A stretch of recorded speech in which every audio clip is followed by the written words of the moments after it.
ಆತ್ಮೀಯ ವಿದ್ಯಾರ್ಥಿಗಳೇ, ತಮಗೆಲ್ಲರಿಗೂ ನಮಸ್ಕಾರ.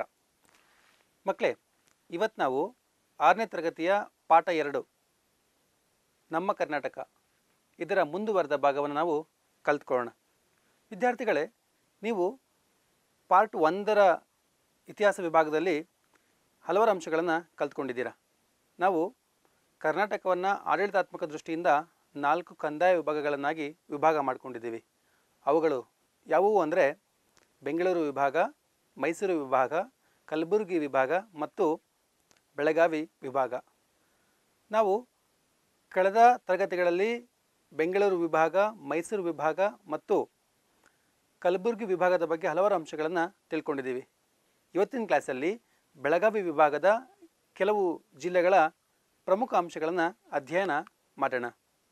ಮುಖ್ಯವಾಗಿ ಈ ವಿಭಾಗದಲ್ಲಿ ಕಂಡುಬರುವಂತಹ ಜಿಲ್ಲೆಗಳು ಯಾವ ವಿಷಯಗಳಿಗೆ ಪ್ರಖ್ಯಾತಿ ಅನ್ನೋದ್ರ ಬಗ್ಗೆ ತಿಳ್ಕೊಳ್ಳೋಣ. ಅದರಲ್ಲಿ ಮೊದಲನೇದಾಗಿ ಗದಗ ಜಿಲ್ಲೆ. ಮಕ್ಕಳೇ, ನೀವು ಗಮನಿಸ್ಬೋದು, ಈ ಭೂಪಟದಲ್ಲಿ ಈ ಭಾಗದಲ್ಲಿ ಗದಗ ಜಿಲ್ಲೆ ಕಂಡುಬರುತ್ತೆ.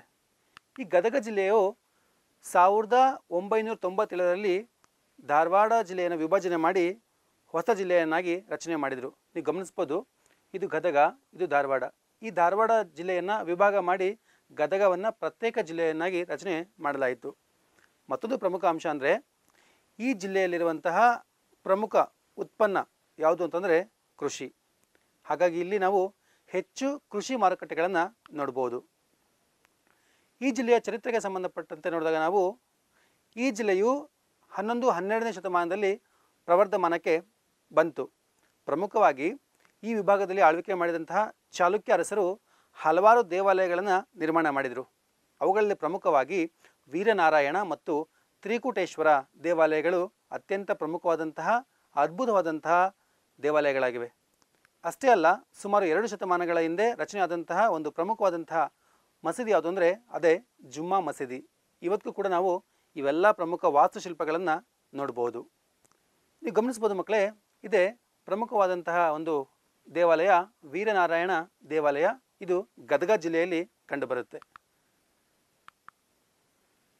ಈ ಒಂದು ಜಿಲ್ಲೆಯ ಒಂದು ಪ್ರಮುಖವಾದಂತಹ ಒಂದು ಜೀವ ವೈವಿಧ್ಯ ಕ್ಷೇತ್ರ ಯಾವುದು ಅಂದರೆ ಅದೇ ಕಪ್ಪತ್ತ ಗುಡ್ಡ. ಇದು ಅತ್ಯಂತ ಪ್ರಮುಖವಾದಂತಹ ಒಂದು ಸ್ಥಳ. ಯಾಕಂದರೆ ಇಲ್ಲಿರುವಂತಹ ಔಷಧಿ ಮತ್ತು ಸಸ್ಯಗಳ ತೋಟ. ಹಾಗಾಗಿ ಇಲ್ಲಿ ಔಷಧಿ ಸಂಸ್ಕರಣಾ ಘಟಕವನ್ನು ಸ್ಥಾಪನೆ ಮಾಡಲಾಗಿದೆ. ಹಾಗಾಗಿ ನಾವು ಒಂದು ವಿಶೇಷವಾದಂತಹ ಅಂಶಗಳನ್ನು ನಾವಿಲ್ಲಿ ಗುರುತಿಸಬಹುದು. ಈ ವಿಭಾಗವು ಅತ್ಯಂತ ಪ್ರಮುಖವಾದಂತಹ ಎತ್ತರ ಸ್ಥಳಗಳಲ್ಲಿ ಒಂದಾಗಿದೆ. ಹಾಗಾಗಿ ಈ ಜಿಲ್ಲೆಯಲ್ಲಿ ಹಲವಾರು ಪವನ ಶಕ್ತಿ ಘಟಕಗಳನ್ನು ಸ್ಥಾಪನೆ ಮಾಡಲಾಗಿದೆ. ಆದ್ದರಿಂದ ಕರ್ನಾಟಕ ವಿದ್ಯುತ್ ನಿಗಮವು ಪವನ ಶಕ್ತಿಯ ಮೂಲಕ ಹಲವಾರು ಪ್ರದೇಶಗಳಿಗೆ ವಿದ್ಯುತ್ತನ್ನು ಒದಗಿಸುವಂಥ ಕ್ರಮವನ್ನು ಅಥವಾ ಕೆಲಸವನ್ನು ಮಾಡ್ತಾ ಇದೆ. ಈ ವಿಭಾಗದ ಕೆಲವು ಪ್ರದೇಶಗಳು ಅರಣ್ಯಗಳಿಂದ ಕೂಡಿದೆ. ಹಾಗಾಗಿ ನಮ್ಮ ಕರ್ನಾಟಕದ ಅರಣ್ಯ ಇಲಾಖೆಯು ಒಂದು ಪಕ್ಷಿಧಾಮವನ್ನು ಇಲ್ಲಿ ಅಭಿವೃದ್ಧಿಪಡಿಸಿದೆ. ಅದು ಯಾವುದು ಗೊತ್ತಾ? ಅದೇ ಮಾಗಡಿ ಪಕ್ಷಿಧಾಮ. ನಿಮಗೆಲ್ಲ ಗೊತ್ತಿದೆ, ಈ ಒಂದು ಜಿಲ್ಲೆಯಲ್ಲಿ ಕಂಡುಬರುವಂತಹ ಗದಗ ಮತ್ತು ಬೆಟಗೇರಿ ಅನ್ನುವಂತಹ ಪ್ರಮುಖ ನಗರಗಳು ಅಭಿವೃದ್ಧಿ ಹೊಂದಲಿಕ್ಕೋಸ್ಕರ ಅಲ್ಲೊಂದು ಸ್ಥಳೀಯ ಸಂಸ್ಥೆಯನ್ನು ರಚನೆ ಮಾಡಲಾಗಿದೆ. ಅದೇ ಯಾವುದು ಅಂದರೆ ನಗರಸಭೆ. ಈ ನಗರಸಭೆಯು ಗದಗ ಮತ್ತು ಬೆಟಗೇರಿ ನಗರಗಳನ್ನು ಅಭಿವೃದ್ಧಿ ಮಾಡುವಲ್ಲಿ ಪ್ರಮುಖ ಪಾತ್ರವನ್ನು ವಹಿಸುತ್ತೆ. ನೀವು ಗೊತ್ತಿಲ್ಲ ಮಕ್ಕಳೇ, ಈ ಜಿಲ್ಲೆಯಲ್ಲಿರುವಂತಹ ಒಂದು ಹಳ್ಳಿ ಯಾವುದು ಅಂದರೆ ಕಣಗಿನಹಾಳ ಅನ್ನುವಂಥ ಹಳ್ಳಿ. ಇದು ಅತ್ಯಂತ ಪ್ರಸಿದ್ಧವಾದಂತಹ ಒಂದು ಪ್ರಮುಖ ಹಳ್ಳಿ.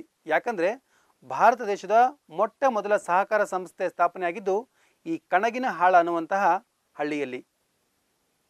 ಇವತ್ತು ನಮ್ಮ ದೇಶದಲ್ಲಿ ಹಲವಾರು ಸಹಕಾರ ಸಂಸ್ಥೆಗಳು ನೋಡ್ಬೋದು. ಅದಕ್ಕೆ ಬುನಾದಿಯಾಗಿದ್ದು ಈ ಒಂದು ಜಿಲ್ಲೆಯ ಕಣಗಿನಹಾಳ.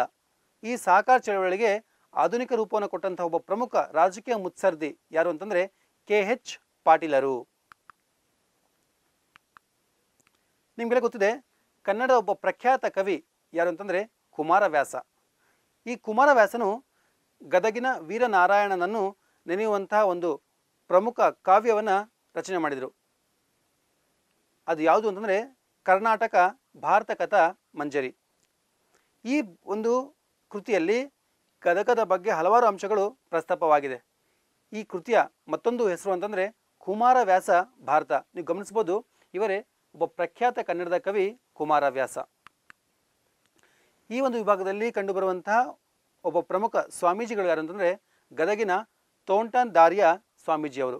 ಇವರು ಸಾಮಾಜಿಕವಾಗಿ ಹಲವಾರು ಕಾರ್ಯಕ್ರಮಗಳನ್ನು ಈ ಪ್ರದೇಶದ ಜನಗಳ ಉದ್ಧಾರಕ್ಕಾಗಿ ಕೈಗೊಂಡಿದ್ದಾರೆ. ಇವರು ಹಲವಾರು ಆರ್ಥಿಕ ಮತ್ತು ಶೈಕ್ಷಣಿಕ ಕಾರ್ಯಕ್ರಮಗಳನ್ನು ಕೈಗೊಂಡು ಹಲವಾರು ಪ್ರದೇಶಗಳನ್ನು ಮತ್ತು ಜನಗಳನ್ನು ಅಭಿವೃದ್ಧಿ ಮಾಡಲಿಕ್ಕೆ ಪ್ರಮುಖ ಪಾತ್ರವನ್ನು ವಹಿಸ್ತಾರೆ. ಈ ವಿಭಾಗದಲ್ಲಿ ಬೆಳೆಯುವಂತಹ ಪ್ರಮುಖ ಆಹಾರ ಬೆಳೆಗಳು ಯಾವುವು ಅಂತಂದರೆ ಜೋಳ, ಶೇಂಗಾ, ಗೋಧಿ, ಹೆಸರು, ಕಡಲೆ ಮತ್ತು ಹಲವಾರು ಆಹಾರ ಬೆಳೆಗಳನ್ನು ಇಲ್ಲಿ ಬೆಳೀತಾರೆ.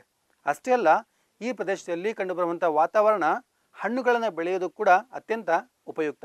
ಹಾಗಾಗಿ ಇಲ್ಲಿ ಮಾವು, ಸಪೋಟ, ದ್ರಾಕ್ಷಿ, ದಾಳಿಂಬೆ ಮುಂತಾದ ರೀತಿಯಾದಂತಹ ಹಣ್ಣುಗಳನ್ನು ಇಲ್ಲಿ ಬೆಳೀತಾರೆ. ಹಾಗಾಗಿ ಈ ಪ್ರದೇಶವು ಪ್ರಮುಖ ಆಹಾರ ಪದಾರ್ಥಗಳ ಮಾರುಕಟ್ಟೆಯಾಗಿದೆ. ಈ ಒಂದು ವಿಭಾಗದಲ್ಲಿ ಕಂಡುಬರುವಂತಹ ಪ್ರಮುಖ ಕೈಗಾರಿಕೆಗಳು ಯಾವುವು ಅಂತ ನೋಡಿದಾಗ ನಾವಿಲ್ಲಿ ಹುಲಕೋಟಿಯಲ್ಲಿ the Gadag cooperative textile mill ಇದು ಕಂಡುಬರುತ್ತೆ. ಮತ್ತೊಂದು ಗಾಣಗಾಪುರದಲ್ಲಿ ಶ್ರೀ ವಿಜಯನಗರ ಸಕ್ಕರೆ ಕಾರ್ಖಾನೆ ಸ್ಥಾಪನೆಯಾಗಿದೆ. ನಂತರ Shri Someshwara farmers cooperative spinning mill. ಇವೆಲ್ಲ ಪ್ರಮುಖ ಕಾರ್ಖಾನೆಗಳು ಈ ಒಂದು ಪ್ರದೇಶದ ಜನಗಳಿಗೆ ಉದ್ಯೋಗವನ್ನು ಒದಗಿಸಿದೆ.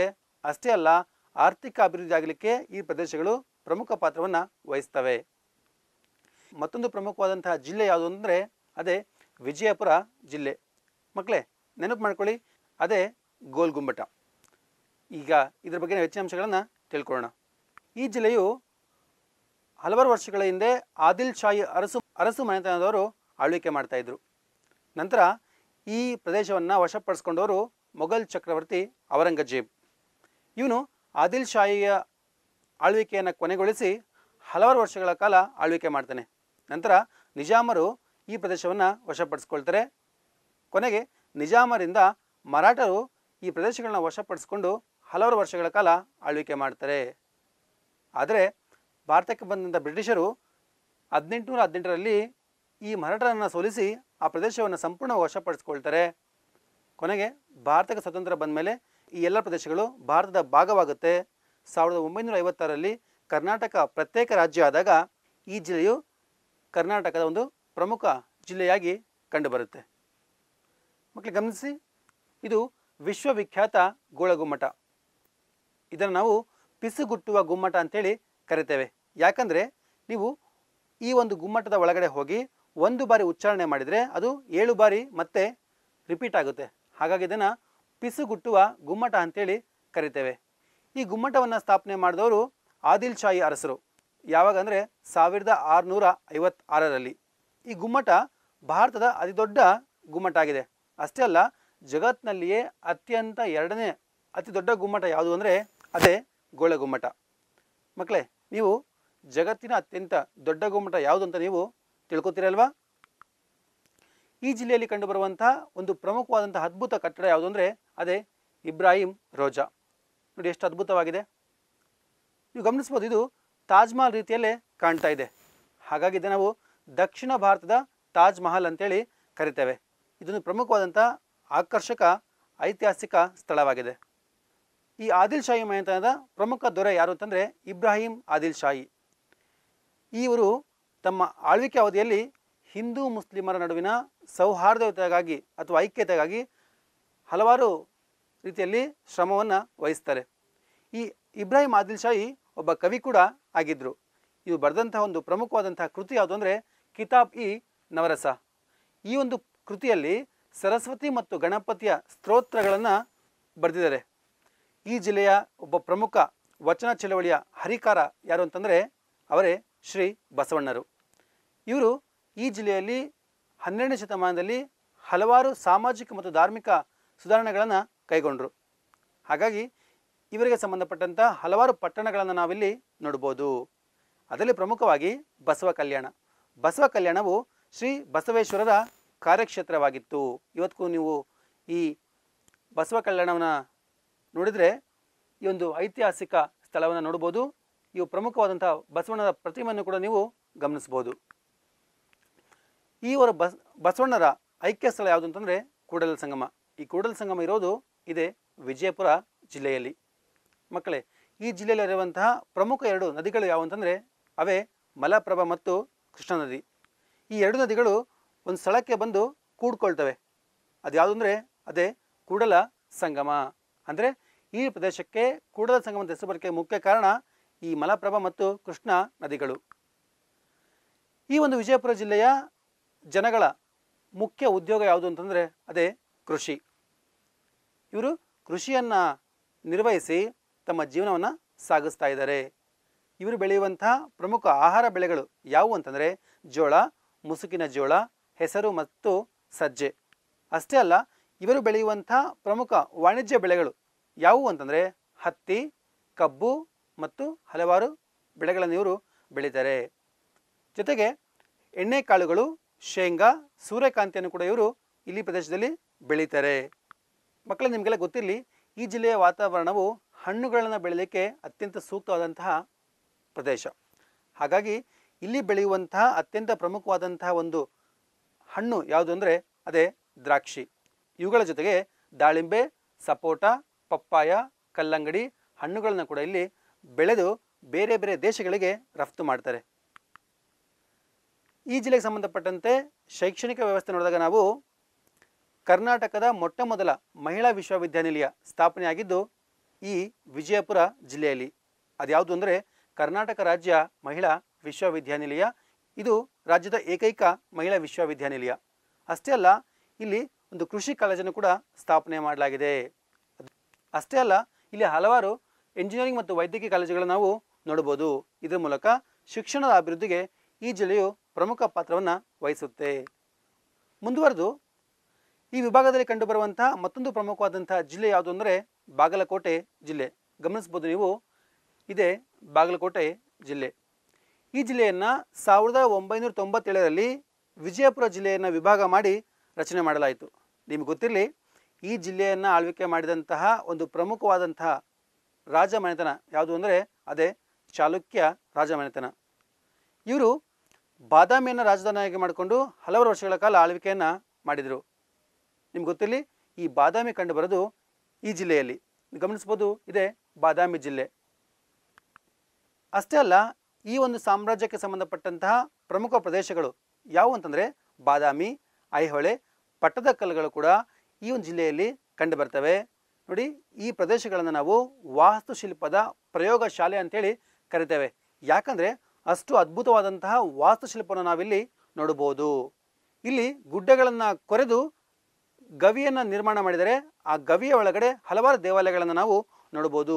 ಹಾಗಾಗಿ ಇದೊಂದು ಪ್ರಮುಖವಾದಂತಹ ವಿಶ್ವ ಪರಂಪರೆಯ ಕೇಂದ್ರವಾಗಿ ಗುರುತಿಸಿಕೊಂಡಿದೆ. ನೀವು ಚಿತ್ರದಲ್ಲಿ ಗಮನಿಸ್ಬೋದು, ಇದೊಂದು ಪ್ರಮುಖವಾದಂತಹ ಒಂದು ದೊಡ್ಡದಂತಹ ಗುಡ್ಡ. ಇದನ್ನು ಕೊರೆದು ಇದರ ಒಳಗಡೆ ಹಲವಾರು ದೇವಾಲಯಗಳನ್ನು ನಿರ್ಮಾಣ ಮಾಡಿದ್ದಾರೆ. ಈ ಜಿಲ್ಲೆಯಲ್ಲಿ ಕಂಡುಬರುವಂತಹ ಒಂದು ಪ್ರಮುಖ ದೇವಾಲಯ ಯಾವುದು ಅಂತಂದರೆ ಅದೇ ಬನಶಂಕರಿ ದೇವಾಲಯ.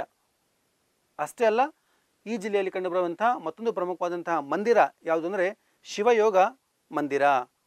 ಹೀಗಾಗಿ ಇಲ್ಲಿ ಧಾರ್ಮಿಕ ಕ್ಷೇತ್ರದಲ್ಲೂ ಕೂಡ ಈ ಜಿಲ್ಲೆ ಪ್ರಮುಖ ಪಾತ್ರವನ್ನು ವಹಿಸುತ್ತೆ. ಈ ಜಿಲ್ಲೆಯ ಇತಿಹಾಸಕ್ಕೆ ಸಂಬಂಧಪಟ್ಟಂತೆ ಆರಂಭದಲ್ಲಿ ಪಲ್ಲವರು ಆಳ್ವಿಕೆ ಮಾಡಿದರು. ನಂತರ ವಿಜಯನಗರ ಅರಸರು, ಆದಿಲ್ ಶಾಹಿ ಮನೆತನದವರು, ನಿಜಾಮರು, ಮರಾಠರು, ಅಷ್ಟೇ ಅಲ್ಲ ಬ್ರಿಟಿಷರು ಕೂಡ ಈ ಪ್ರದೇಶವನ್ನು ವಶಪಡಿಸಿಕೊಂಡು ಹಲವಾರು ವರ್ಷಗಳ ಕಾಲ ಆಳ್ವಿಕೆ ಮಾಡಿ ತಮ್ಮದೇ ಆದಂತಹ ಕೊಡುಗೆಯನ್ನು ನೀಡಿದ್ದಾರೆ. ಅಷ್ಟೇ ಅಲ್ಲ, ಈ ಜಿಲ್ಲೆಯ ಗುಳೇದ ಗುಡ್ಡ ಅನ್ನುವಂಥ ಹಳ್ಳಿಯು ಕಣಗಳ ನೇಗೆಗೆ ಅತ್ಯಂತ ಹೆಸರುವಾಸಿ ಆಗಿದೆ. ಗಮನಿಸ್ಬೋದು, ಇದೇ ನೇಗೆ ಮಾಡುವಂತಹ ಒಂದು ಪ್ರಮುಖ ಚಿತ್ರ. ಈ ಜಿಲ್ಲೆ ಆಚರಣೆ ಮಾಡುವಂತಹ ಒಂದು ಪ್ರಮುಖವಾದಂತಹ ಹಬ್ಬ ಯಾವುದು ಅಂದರೆ ಅದೇ ಮೊಹರಂ ಹಬ್ಬ. ಇದು ಈ ಜಿಲ್ಲೆಯ ಬೀಳೆಗೆ ಅನ್ನುವಂಥ ಸ್ಥಳದಲ್ಲಿ ಅತ್ಯಂತ ವಿಜೃಂಭಣೆಯಿಂದ ಆಚರಣೆ ಮಾಡ್ತಾರೆ. ಈ ಜಿಲ್ಲೆಯ ಒಬ್ಬ ಪ್ರಮುಖ ನಟಿ ಯಾರು ಅಂತಂದರೆ ಅಮೀರ್ ಭಾಯಿ. ಇವರು ಹಿಂದೂಸ್ತಾನಿ ಗಾಯಕಿ ಕೂಡ ಆಗಿದ್ದರು. ಅಷ್ಟೇ ಅಲ್ಲ, ಹಲವಾರು ಚಲನಚಿತ್ರಗಳಲ್ಲಿ ಅಭಿನಯ ಮಾಡಿದರು. ಇವರು ಬೀಳಗಿ ಪಟ್ಟಣಕ್ಕೆ ಸೇರಿದವರು. ನಿಮ್ಗೆ ಗೊತ್ತಿರಲಿ ಮಕ್ಕಳೇ, ಈ ಜಿಲ್ಲೆಯ ಒಂದು ಪ್ರಮುಖವಾದಂತಹ ಒಂದು ಸ್ಥಳ ಯಾವುದು ಅಂದರೆ ಇಳಕಲ್. ಇಳಕಲ್ ಅನ್ನುವಂಥ ಸ್ಥಳದಲ್ಲಿ ಒಂದು ಪ್ರಮುಖವಾದಂತಹ ಮಠ ಇದೆ. ಅದು ಯಾವುದು ಅಂದರೆ ವಿಜಯ ಮಹಾಂತೇಶ ಮಠ. ಇದು ಸಾಮಾಜಿಕವಾಗಿ ಮತ್ತು ಆರ್ಥಿಕವಾಗಿ ಹಲವಾರು ಕ್ರಮಗಳನ್ನು ಕೈಗೊಂಡಿದೆ. ಹಾಗಾಗಿ ಇಲ್ಲಿ ಸಾವಿರಾರು ಭಕ್ತರು ಬಂದು ಹಲವಾರು ಧಾರ್ಮಿಕ ಆಚರಣೆಗಳನ್ನು ಮಾಡ್ತಾರೆ. ಹಾಗಾಗಿ ಇದೊಂದು ಪ್ರಮುಖ ಆಕರ್ಷಕ ಸ್ಥಳವಾಗಿದೆ. ಈ ಜಿಲ್ಲೆಯಲ್ಲಿ ಕಂಡುಬರುವಂತಹ ಪ್ರಮುಖ ದರ್ಗಾಗಳು ಯಾವುವು ಅಂತಂದರೆ ಅದೇ ಹಜರತ್ ಸೈಯದ್ ಮುರ್ತಾಜ್ ಖಾದ್ರಿ ದರ್ಗಾ, ಮತ್ತೊಂದು ಅಬೂಬಕರ್ ದರ್ಗಾ. ಗಮನಿಸ್ಬೋದು ಚಿತ್ರದಲ್ಲಿ ಇದು ಪ್ರಮುಖವಾದಂಥ ಒಂದು ದರ್ಗಾದ ಚಿತ್ರ. ಮಕ್ಕಳೇ, ಈ ಜಿಲ್ಲೆಯ ಇಳಕಲ್ ಸೀರೆ ಅತ್ಯಂತ ಪ್ರಮುಖವಾದಂತಹ ಉತ್ಪನ್ನ. ಕರ್ನಾಟಕ ಅಲ್ಲ, ಇಡೀ ಭಾರತ ದೇಶದಲ್ಲಿಯೇ ಅತ್ಯಂತ ಪ್ರಮುಖವಾದಂತಹ ಸೀರೆಯ ಉತ್ಪನ್ನಕ್ಕೆ ಪ್ರಖ್ಯಾತಿ ಯಾವುದು ಅಂದರೆ ಅದೇ ಈ ಜಿಲ್ಲೆಯ ಇಳಕಲ್ ಸ್ಥಳ. ಈ ಜಿಲ್ಲೆಯ ರಬಕವಿ ಮತ್ತು ಬನಹಟ್ಟಿ ಅನ್ನುವಂತಹ ಕೇಂದ್ರಗಳು ಪ್ರಮುಖ ನೇಯ್ಗೆ ಕೇಂದ್ರಗಳು ಆಗಿವೆ. ಇಲ್ಲಿ ಕೈಮಗ್ಗ ಮತ್ತು ವಿದ್ಯುತ್ ಮಗ್ಗಗಳ ಮೂಲಕ ಇಲ್ಲಿ ನೇಯ್ಗೆ ಕೆಲಸವನ್ನು ಮಾಡಿ ಬಟ್ಟೆ ಉತ್ಪಾದನೆಯಲ್ಲಿ ಪ್ರಮುಖ ಪಾತ್ರವನ್ನು ವಹಿಸ್ತವೆ. ಈ ಜಿಲ್ಲೆಯಲ್ಲಿ ಕಂಡುಬರುವಂತಹ ಪ್ರಮುಖ 3 ನದಿಗಳು ಯಾವುವು ಅಂತಂದರೆ ಕೃಷ್ಣ, ಮಲಪ್ರಭಾ ಮತ್ತು ಘಟಪ್ರಭಾ. ಇದರ ಮೂಲಕ ಈ ಪ್ರದೇಶದಲ್ಲಿ ಕೃಷಿ ಉತ್ಪಾದನೆಗೆ ಪ್ರಮುಖ ಪಾತ್ರವನ್ನು ವಹಿಸುತ್ತೆ. ಈ ಜಿಲ್ಲೆಯಲ್ಲಿರುವಂತಹ ಒಂದು ಪ್ರಮುಖ ನದಿ ಯಾವುದು ಅಂದರೆ ಕೃಷ್ಣ. ಈ ಕೃಷ್ಣ ನದಿಗೆ ಒಂದು ಅಣೆಕಟ್ಟನ್ನು ನಿರ್ಮಾಣ ಮಾಡಿದ್ದಾರೆ. ಅದು ಯಾವುದು ಅಂತಂದರೆ ಕೊಯ್ನಾ ಅಣೆಕಟ್ಟು. ಈ ನದಿಗೆ ಅಣೆಕಟ್ಟನ್ನು ನಿರ್ಮಾಣ ಮಾಡಿ ಅಲ್ಲಿ ಕಂಡುಬರುವಂಥ ಪ್ರದೇಶಗಳಿಗೆ ನೀರಾವರಿಯನ್ನು ಒದಗಿಸುವಂಥ ಕೆಲಸವನ್ನು ಮಾಡ್ತಾ ಇದೆ. ಹಾಗಾಗಿ ಹಲವಾರು ಜನರು ಈ ಪ್ರದೇಶಗಳಲ್ಲಿ ನೆಲೆಸಿಬಿಟ್ಟು ಈ ನೀರಾವರಿಯ ಅನುಕೂಲವನ್ನು ಪಡೆದು ಬೆಳೆಯನ್ನು ಬೆಳೀತಾರೆ. ಈ ಅಣೆಕಟ್ಟಿನಲ್ಲಿ ನೀರು ಸಂಗ್ರಹಣೆ ಮಾಡಿ ನೀರಾವರಿ ವ್ಯವಸ್ಥೆಯನ್ನು ಕೈಗೊಂಡಿದ್ದಾರೆ. ಹಾಗಾಗಿ ಇಲ್ಲಿಯ ಜನರಿಗೆ ಬರಗಾಲದಿಂದ ಹೊರಗಡೆ ಬರಲಿಕ್ಕೆ ಸಾಧ್ಯ ಆಗಿದೆ. ಅವರು ಗುಳೆ ಹೋಗೋದನ್ನು ತಪ್ಪಿಸಿದೆ. ಅಷ್ಟೇ ಅಲ್ಲ, ಬಡತನ ನಿರ್ಮೂಲನೆಗೆ ಈ ಒಂದು ಅಣೆಕಟ್ಟು ಪ್ರಮುಖ ಪಾತ್ರವನ್ನು ವಹಿಸುತ್ತೆ. ನೋಡಿ, ಈ ಕೃಷ್ಣಾ ನದಿಗೆ ಒಂದು ಬ್ಯಾರೇಜ್ ಕಟ್ಟೋದಕ್ಕೆ ಹಲವಾರು ರೈತರು ಹೋರಾಟವನ್ನು ಆರಂಭ ಮಾಡಿದರು. ಅದರಲ್ಲಿ ಪ್ರಮುಖವಾಗಿ ಸಿದ್ದು ನ್ಯಾಮೇಗೌಡ ಅನ್ನುವಂತಹ ಒಬ್ಬ ಪ್ರಮುಖ ರೈತರ ನೇತೃತ್ವದಲ್ಲಿ ಈ ಕೃಷ್ಣಾ ತೀರದ ರೈತರ ಸಂಘಟನೆ ರಚನೆ ಆಗುತ್ತೆ. ಇವರು ಹಣ ಮತ್ತು ಸಾಮಗ್ರಿಯನ್ನು ಸಂಗ್ರಹಿಸಿಬಿಟ್ಟು ಈ ಬ್ಯಾರೇಜ್ ನಿರ್ಮಾಣಕ್ಕೆ ಹೋರಾಟವನ್ನು ಆರಂಭ ಮಾಡ್ತಾರೆ. ಹಾಗಾಗಿ ದೇಶದ ಪ್ರಪ್ರಥಮ ಖಾಸಗಿ ಬ್ಯಾರೇಜ್ ಕಟ್ಟಿದ್ದು ಈ ಕೃಷ್ಣಾ ನದಿಗೆ. ನೀವು ಗಮನಿಸ್ಬೋದು, ಇದು ಪ್ರಮುಖವಾದಂತಹ ಒಂದು ಬ್ಯಾರೇಜ್ ಚಿತ್ರ. ಅಷ್ಟೇ ಅಲ್ಲ, ಕೃಷ್ಣಾ ನದಿಗೆ ಒಂದು ಅಣೆಕಟ್ಟನ್ನು ನಿರ್ಮಾಣ ಮಾಡಿದ್ದಾರೆ. ಅದು ಯಾವುದಂದರೆ ಆಲಮಟ್ಟಿ ಅಣೆಕಟ್ಟು. ಈ ಅಣೆಕಟ್ಟಿನ ಮತ್ತೊಂದು ಹೆಸರು ಲಾಲ್ ಬಹದ್ದೂರ್ ಶಾಸ್ತ್ರಿ ಅಣೆಕಟ್ಟು. ನೀವೇನಾದರೂ ಶೈಕ್ಷಣಿಕ ಪ್ರವಾಸ ಕೈಗೊಂಡಿದ್ರೆ ಇದನ್ನು ನೋಡಿರ್ತೀರಾ.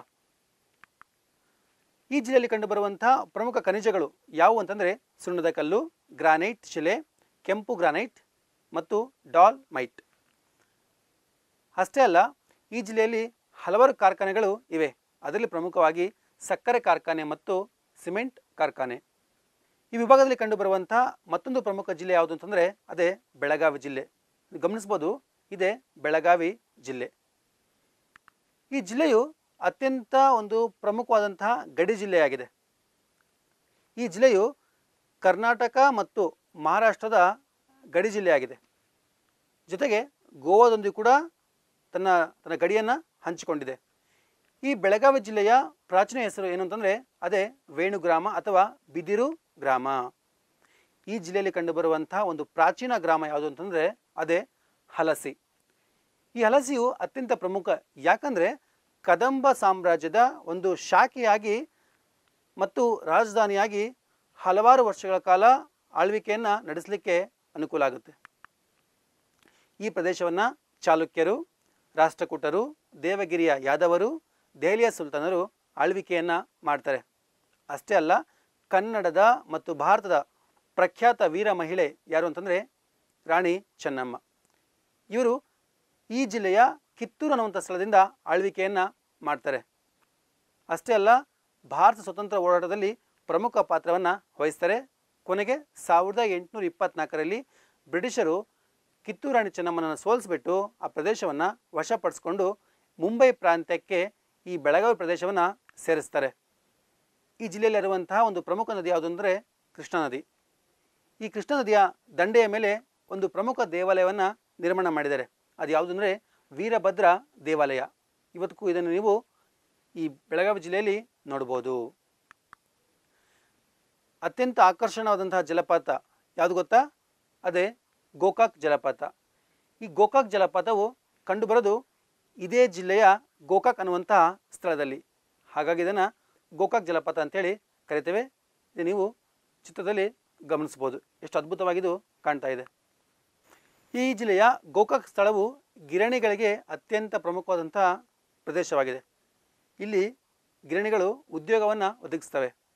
ಅಷ್ಟೇ ಅಲ್ಲ, ಶೇಡಬಾಳ ಅನ್ನುವಂಥ ಸ್ಥಳದಲ್ಲಿ 12ನೇ ಶತಮಾನದಲ್ಲಿ ಒಂದು ದೇವಾಲಯವನ್ನು ನಿರ್ಮಾಣ ಮಾಡ್ತಾರೆ. ಅದು ಯಾವುದು ಅಂದರೆ ಶಾಂತಿನಾಥ ದೇವಾಲಯ.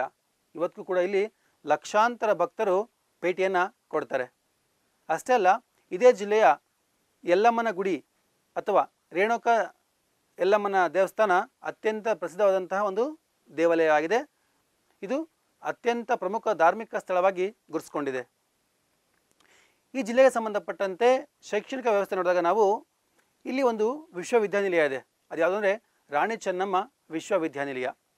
ಅಷ್ಟೇ ಅಲ್ಲ, ತಾಂತ್ರಿಕ ವಿಶ್ವವಿದ್ಯಾನಿಲಯ ಯಾವುದು ಅಂದರೆ ವಿಶ್ವೇಶ್ವರಯ್ಯ ತಾಂತ್ರಿಕ ವಿಶ್ವವಿದ್ಯಾನಿಲಯ ಕಂಡುಬರೋದು ಇದೇ ಬೆಳಗಾವಿ ಜಿಲ್ಲೆಯಲ್ಲಿ. ಜೊತೆಗೆ ಹಲವಾರು ಎಂಜಿನಿಯರಿಂಗ್ ಮತ್ತು ವೈದ್ಯಕೀಯ ಕಾಲೇಜುಗಳು ಕೂಡ ಈ ಜಿಲ್ಲೆಯಲ್ಲಿ ಕಂಡುಬರ್ತವೆ. ಈ ಜಿಲ್ಲೆಯಲ್ಲಿ ಕಂಡುಬರುವಂತಹ ಪ್ರಮುಖ ಕೈಗಾರಿಕಾ ಕೇಂದ್ರಗಳು ಯಾವುವು ಅಂತಂದರೆ ಅವೇ ಸಕ್ಕರೆ ಕಾರ್ಖಾನೆಗಳು, ಹಿಂಡಾಲ್ಕೋ ಉದ್ದಿಮೆ, ಹತ್ತಿ ಗಿರಣಿಗಳು, ಚರ್ಮದ ಉದ್ದಿಮೆಗಳು, ಟಾಟಾ ಪವರ್ ಘಟಕ, ಹಿಂದೂಸ್ತಾನ್ ಲೆಟೆಕ್ಸ್ ಘಟಕ, ಈ ರೀತಿಯಾಗಿ ಹಲವಾರು ಕೈಗಾರಿಕೆಗಳು ಈ ಪ್ರದೇಶದಲ್ಲಿ ಕಂಡುಬರ್ತವೆ. ಈ ಕೈಗಾರಿಕೆಗಳು ಆ ಪ್ರದೇಶದ ಜನಗಳಿಗೆ ಉದ್ಯೋಗವನ್ನು ಒದಗಿಸುವುದರ ಮೂಲಕ ಅವರ ಜೀವನ ನಡೆಸಲಿಕ್ಕೆ ಅತ್ಯಂತ ಉಪಯುಕ್ತವಾಗಿ ಕಂಡುಬರ್ತವೆ. ನಿಮ್ಗೆ ಗೊತ್ತಿಲ್ಲ ಮಕ್ಕಳೇ, ಕರ್ನಾಟಕ ಸರ್ಕಾರವು ಬೆಳಗಾವಿಯಲ್ಲಿ ಒಂದು ಬೃಹತ್ ಸೌಧವನ್ನು ನಿರ್ಮಾಣ ಮಾಡಿದೆ. ಅದು ಬೆಂಗಳೂರಿನ ವಿಧಾನಸೌಧ ಮಾದರಿಯನ್ನೇ ಹೋಲುತ್ತೆ. ಅದ್ಯಾವುದು ಅಂತಂದರೆ ಅದೇ ಸುವರ್ಣಸೌಧ. ಇಲ್ಲಿ ಕರ್ನಾಟಕ ಸರ್ಕಾರವು ವರ್ಷಕ್ಕೆ ಒಮ್ಮೆಯಾದರೂ ವಿಧಾನಮಂಡಲದ ಅಧಿವೇಶನಗಳನ್ನು ನಡೆಸುತ್ತೆ. ಇದೇ ಸುವರ್ಣಸೌಧ. ನೋಡಿ ಎಷ್ಟು ಅದ್ಭುತವಾಗಿ ಕಾಣ್ತಾ ಇದೆ.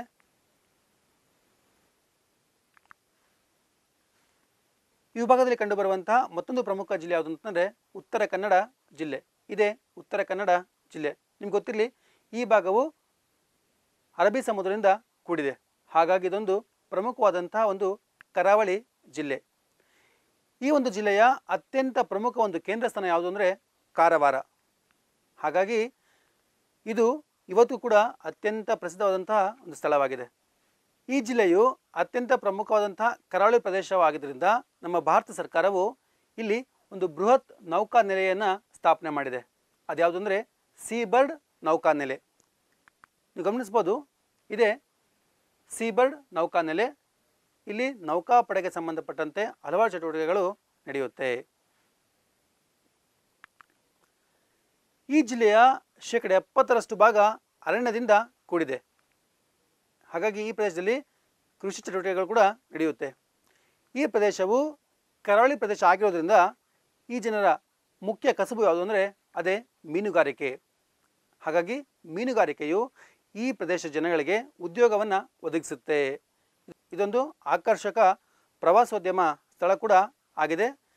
ಇದೊಂದು ಪ್ರಮುಖ ಪಶ್ಚಿಮ ಘಟ್ಟದ ಪ್ರದೇಶ ಆಗಿರೋದ್ರಿಂದ ಹಲವಾರು ಜಲಪಾತಗಳು ಇಲ್ಲಿ ಹುಟ್ಟುಕೊಳ್ತವೆ.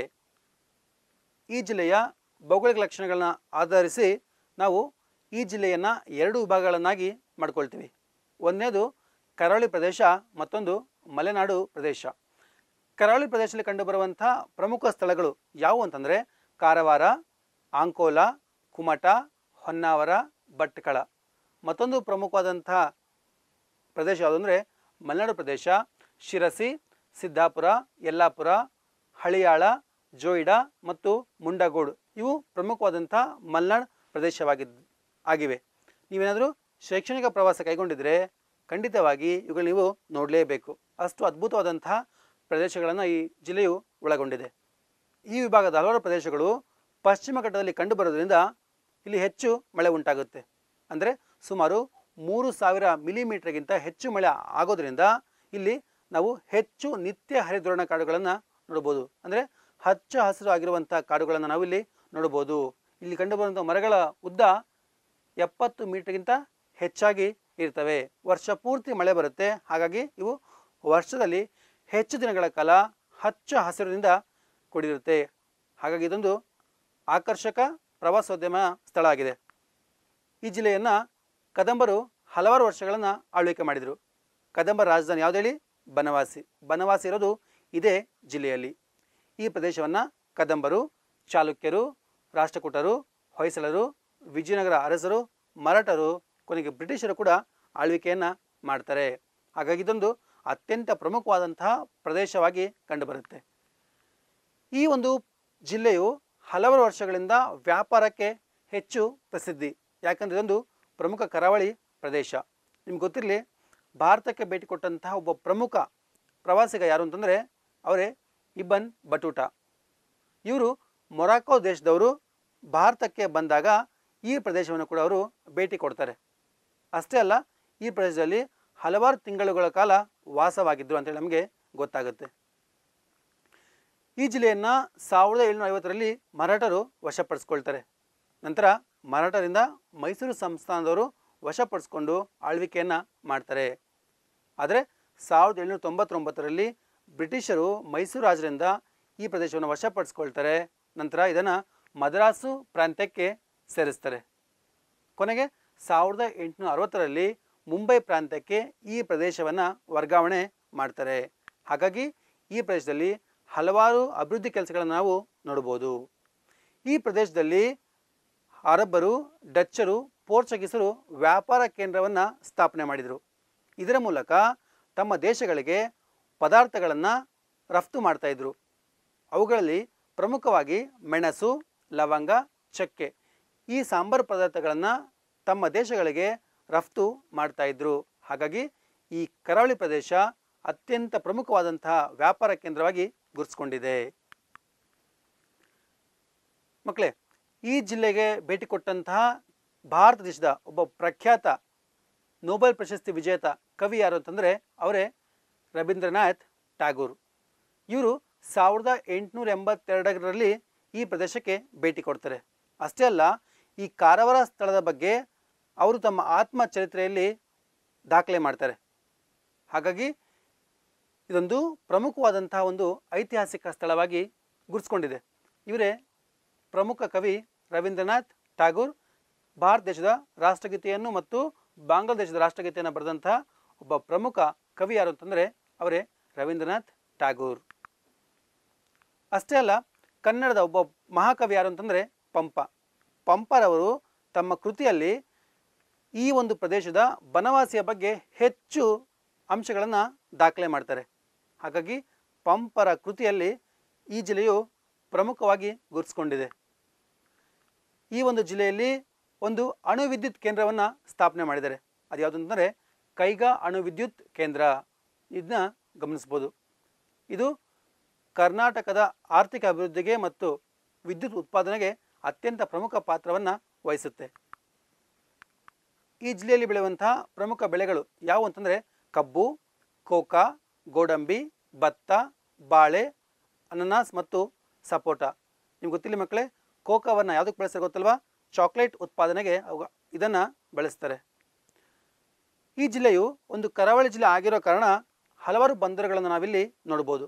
ಅವುಗಳಲ್ಲಿ ಪ್ರಮುಖವಾಗಿ ಭಟ್ಕಳ, ಹೊನ್ನಾವರ, ಕಾರವಾರ, ತದಡಿ ಮತ್ತು ಬೇಲಿಕೇರಿ ಬಂದರುಗಳು ಪ್ರಮುಖ ಬಂದರುಗಳಾಗಿ ಗುರುತಿಸ್ಕೊಂಡಿದ್ದೇವೆ. ಈ ಜಿಲ್ಲೆಯಲ್ಲಿ ಆಡುವಂತಹ ಪ್ರಮುಖ ಭಾಷೆ ಯಾವುದು ಅಂತಂದರೆ ಕನ್ನಡ. ಕನ್ನಡ ಜೊತೆಗೆ ಅವರು ಕೊಂಕಣಿ ಭಾಷೆಯನ್ನು ಕೂಡ ಇವರು ಬಳಸ್ತಾರೆ. ಹಾಗಾಗಿ ಕರ್ನಾಟಕವು ಹಲವಾರು ಭಾಷೆಗಳ ನೆಲೆಬಿಡು ಅಂತೇಳಿ ಗುರುತಿಸ್ಕೊಂಡಿದೆ. ಈ ಜಿಲ್ಲೆಯಲ್ಲಿ ಹರಿಯುವಂಥ ಪ್ರಮುಖ ನದಿಗಳು ಯಾವುವು ಅಂತಂದರೆ ಅಘನಾಶಿನಿ, ಶರಾವತಿ, ಕಾಳಿ, ಗಂಗಾವಳಿ ಮತ್ತು ಹಲವಾರು ಸಣ್ಣ ನದಿಗಳು ಈ ಜಿಲ್ಲೆಯಲ್ಲಿ ಹರಿಯುತ್ತವೆ. ಅದರಲ್ಲಿ ಶರಾವತಿ ನದಿ ಇಂದ ನಿರ್ಮಾಣವಾದಂತಹ ಒಂದು ಪ್ರಮುಖ ಜಲಪಾತ ಯಾವುದು ಹೇಳಿ? ಅದೇ ಜೋಗ್ ಜಲಪಾತ. ಇದುವರೆಗೂ ತರಗತಿಯನ್ನು ಪ್ರಸ್ತುತಪಡಿಸಿದವರು ಸಂದೀಪ್ ಕುಮಾರ್ PL, ಸರ್ಕಾರಿ ಮಾದರಿ ಪ್ರಾಥಮಿಕ ಶಾಲೆ, ಸಿದ್ದನಹೊಸಹಳ್ಳಿ, ಬೆಂಗಳೂರು ಉತ್ತರ ವಲಯ 1, ಬೆಂಗಳೂರು ಜಿಲ್ಲೆ. ಎಲ್ಲ ಮಕ್ಕಳು ಕೋಶ ಓದಿ ದೇಶ ಸುತ್ತಿ. ಎಲ್ರಿಗೂ ಧನ್ಯವಾದಗಳು.